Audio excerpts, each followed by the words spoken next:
How does reincarnation work? I don't know, you might be knowing, I tell this all the time. There's a fabulous young girl on YouTube. Her father was a great musician, or is a great musician, sorry. And one day he kept his, what we call it, harmonium on the floor. He went to the washroom. When he came out, he saw his daughter playing rags that even great people can't play. Or when you see these now people coming up with so much spiritual knowledge, coming up with so much scientific knowledge, coming out with so much of evolutionary process. Where is it coming? It is not coming from this world. It is the sanskaras that we are holding. And trust me, everyone has that seed. It is coming from the past birth. Bhagwan says very beautifully in Bhagavad Gita. I'm talking in terms of Tantra because that is more relatable to understand. If you are a great Tantric and you have done great sadhana and you have taken your prana to the throat chakra, to the third eye chakra, and if you die in that process because of your karma, what will happen? You will take another birth. You will be placed in those situations and Mother Nature will support you that you complete your journey. So the entire nature is consciously supporting you and consciously helping you to evolve. The problem is your mind. Trust me. The problem is your mind, and takeaway is very, very simple. Any negative thought, any frustration, any hate is going to come back to you. Very, very, very simple.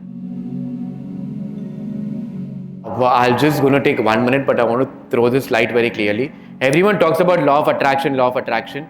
I think it is a bit problematic. I'll tell you why.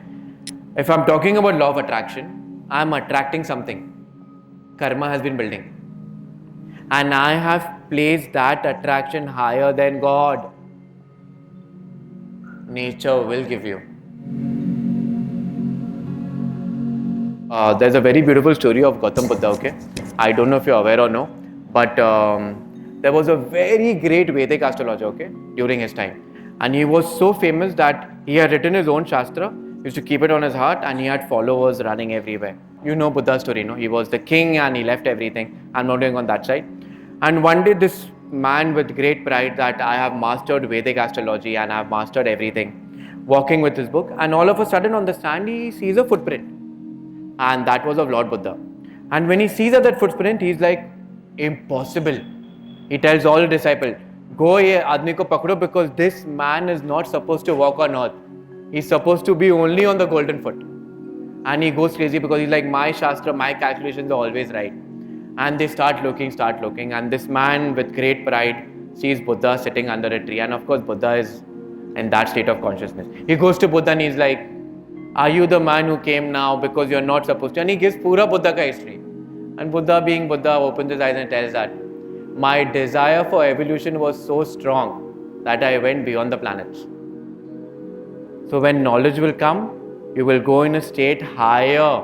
That is the reason Vedanta says when you have anugraha, no graha can touch you. And when you're talking about Vedic astrology, actual Vedic astrologer, a very profound, if I don't know if I met or no, I may be wrong. Within the first 4 seconds, if they have the calculation, no, they will know everything about you. And they will also tell you only what is required.